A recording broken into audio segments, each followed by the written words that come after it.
Racism is expensive. How expensive? This expensive.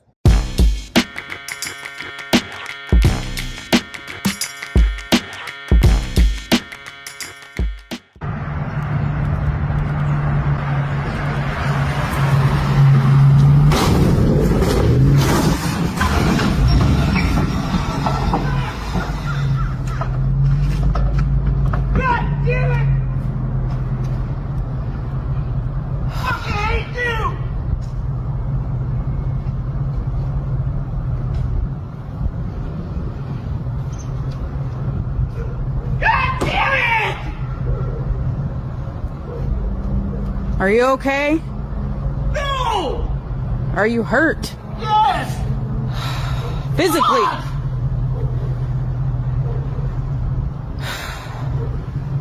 give up! Or fucking die!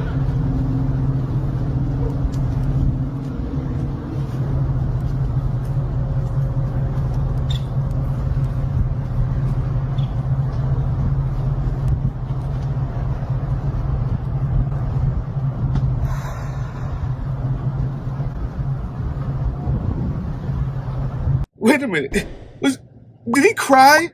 I hate you. Are you gonna cry? Poor baby. This is the perfect example of exactly what a ICE agent, what a wannabe Proud Boy, what these stupid little dick can't find a girlfriend, wife won't give him head at home, incel idiots. This is a perfect example of their entire worldview.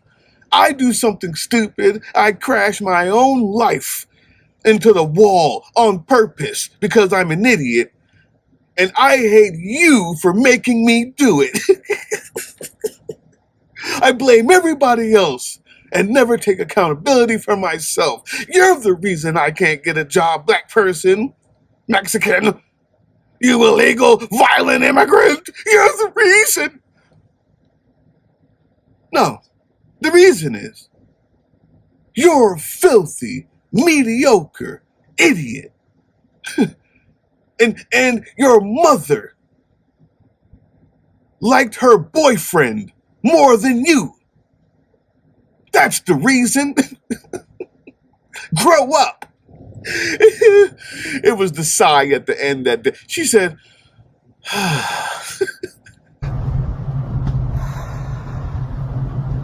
that's how we all feel right now. You losers. You're just so exhausting at this point. This old Soviet joke, still relevant today. Man, he goes to newspaper stand, he looks at all of the front pages every day, never buys anything. Eventually, the man behind the counter says, "Comrade, what are you looking for?" The man says, "An obituary." The man behind the counter says, "Look, comrade, obituaries on the back pages." The man replies, "The one I am looking for will be on the front page." Is Canada preparing for an invasion from Donald Trump's America? Kind of. According to the Globe and Mail, a Canadian paper, the Canadian government has at least plotted out a scenario that they've prepared for of a possible American invasion and plotted the Canadian response. Basically, what they're going to do, they realize that the Americans will take over in about a week or two. They're planning massive guerrilla warfare on the order of what happened in Afghanistan, some degree also what happened in Iraq, to inflict as many casualties on Americans as possible. This is insane, guys. I mean, I want to read you this.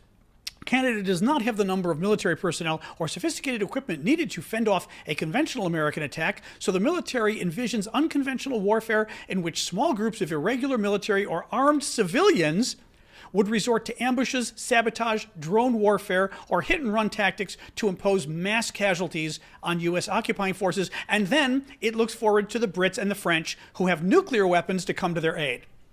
This is how bad things have gotten under Donald Trump and the Republicans. What is this country going to allow him to do? This is an attempted authoritarian overthrow of the United States Constitution and the U.S. government, the attempted imposition of a dictatorial regime. That is clear. that is unambiguous. I think it is unquestioned. I think there are very few people on any side of American politics who would contend with that. The question is whether it will work. And the way we will find out whether or not it's going to work is not going to be something that happens in the White House. It's going to be something that happens in the streets and in the courts and in the states and in Congress and in every other place that people are trying to say no. The strength of the movement against him is what will determine our fate as a country. And what we are seeing over and over again in what I believe is the most important story in the country, what we are seeing over and over again is that protesting against him works. That he wants to seem strong, but he is not that strong. Hey, yeah, you. Before you click away to watch someone unbox a tactical toothbrush, let's talk about something real. Political Drain isn't just another content mill. We're a digital front in a very real war. Not with bullets, but with ideas, with action, and with solidarity. We pair urgent news with critical education. And we build community around actual resistance, not the hashtag kind. The kind that moves. But here's the thing. None of this is free. It isn't. Behind every video is time, labor, research, and some weird guy asking if we're going to pay the hosting bill. And yeah, some of that money goes to things we can't necessarily say out loud.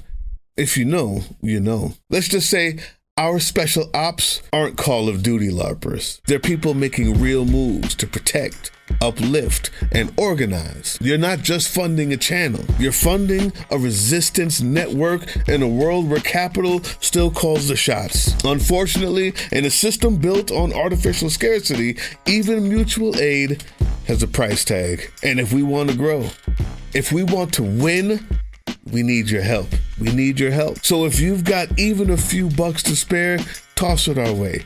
It's not for ads. It's not for merch drops, but for people making moves in the shadows so others can do it in the light. It's just us and you.